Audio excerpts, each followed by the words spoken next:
प्रधानमंत्री नरेंद्र मोदी के जन्म दिवस के मौके पर बीजेपी मुख्यालय में प्रदर्शनी लगाई गई। बीजेपी अध्यक्ष जेपी नड्डा ने प्रदर्शनी की शुरुआत की और प्रदर्शनी का जायजा लिया। तो आपको बता दें, आज प्रधानमंत्री नरेंद्र मोदी का 73वां जन्म दिवस है और बीजेपी मुख्यालय में एक खास प्रदर्शनी यहां पर लगाई गई है। बीजेपी के अध्यक्ष जेपी नड्डा को आप तस्वीरों में देख पा रहे हैं, प्रदर्शनी का जायजा लेते हुए वो नजर आ रहे हैं। तो तस्वीरों में आप देख पा रहे हैं, आज प्रधानमंत्री नरेंद्र मोदी के जन्म दिवस पर देश भर में विश्वकर्मा दिवस भी मनाया गया। देश भर में दुआओं का दौर भी आपने देखा है और अपने अपने तरीके से सभी प्रधानमंत्री नरेंद्र मोदी को विश भी कर रहे हैं, दुआएं मांग रहे हैं। ऐसे में बीजेपी मुख्यालय की तस्वीरें जहां पर एक प्रदर्शनी लगाई गई है, प्रदर्शनी में आप बीजेपी अध्यक्ष जेपी नड्डा को भी देख पा रहे हैं।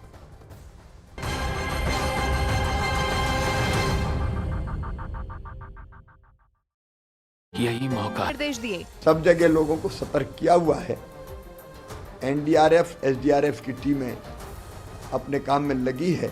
मध्य प्रदेश के कई जिलों में पिछले कई दिनों से हो रही मूसलाधार बारिश की वजह से रेड अलर्ट जारी कर दिया गया। साथ ही बाढ़ में फंसे लोगों का रेस्क्यू कर सुरक्षित जगहों पर पहुंचाने का काम भी शुरू कर दिया गया।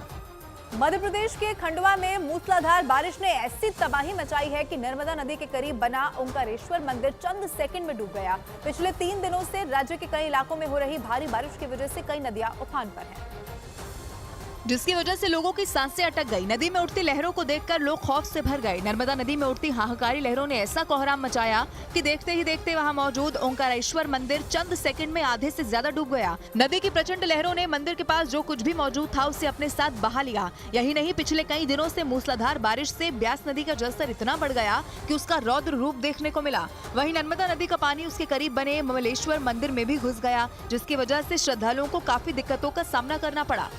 और इधर मध्य प्रदेश के इंदौर में बारिश ने ऐसा कोहराम मचाया कि घुटनों तक पानी भर गया। वहां पिछले 24 घंटे से हो रही मूसलाधार बारिश की वजह से सड़कें तालाब बन गई, जिसकी तस्वीरें भी सामने आई, जिनमें सड़कों पर घुटनों तक पानी भरा हुआ दिखाई दिया, जिससे वहां से गुजर रही गाड़ियों की रफ्तार धीमी हो गई। सड़क पर भरे पानी को देखकर ऐसा लगा मानो कि सड़क पर कोई नदी उतर आई हो।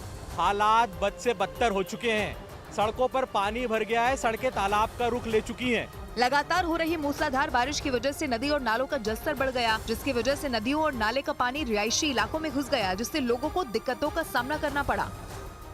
मध्य प्रदेश के उज्जैन मूसलाधार बारिश से नदियां और नाले उफान पर आ चुके हैं, जिसकी वजह से वहां मौजूद कई मंदिर और घाट आधे से ज्यादा डूब गए हैं। पिछले 24 घंटे से राज्य के कई हिस्सों में हो रही मूसलाधार बारिश ने वहां जमकर तबाही मचा दी है, जिससे लोगों का जीना मुहाल हो गया। वहाँ से जो तस्वीर सामने आई उसमें शिप्रा नदी खतरे के निशान पर तेज रफ्तार से बहती दिखाई दी। नदी की तेज रफ्तार को देखकर ऐसा लगा कि जो भी उसके सामने आएगा वो तिनके की तरह बह जाएगा। वहीं दूसरी तस्वीर में राम घाट और उसके पास बने कई मंदिर आधे से ज्यादा डूबे नजर आए। नदी की प्रचंड लहरों ने मंदिर के पास जो भी मौजूद था उसे अपने साथ बहा ले गई। यही नहीं, पिछले 24 घंटे से हो रही मूसलाधार बारिश से शिप्रा नदी का जलस्तर इतना बढ़ गया कि उसका रौद्र रूप देखने को मिला।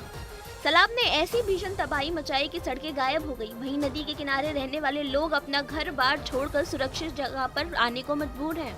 मध्य प्रदेश के बुरहानपुर में लगातार हो रही बारिश ने लोगों की मुसीबतें बढ़ा दी हैं। भारी बारिश की वजह से वहां हालात बहुत ज्यादा खराब हो चुके हैं, क्योंकि ताप्ती नदी के तटों पर बसे 100 से ज्यादा मकान पानी में डूब गए। भारी बारिश और नदी में आई बाढ़ से लोगों का जीवन अस्त व्यस्त हो गया। कई बस्तियों में पानी घुसने के बाद प्रशासन ने दर्जनों मकान खाली करा लिए और लोगों को सुरक्षित जगहों पर भेज दिया, लेकिन कुछ लोग बाढ़ के पानी में फंस गए, जिन्हें बचाने के लिए प्रशासन ने रेस्क्यू ऑपरेशन चलाया। राहत बचाव में जुटे कर्मचारी नाव के जरिए बाढ़ में फंसे लोगों के पास पहुंचे और उन्हें सुरक्षित बाहर निकाला।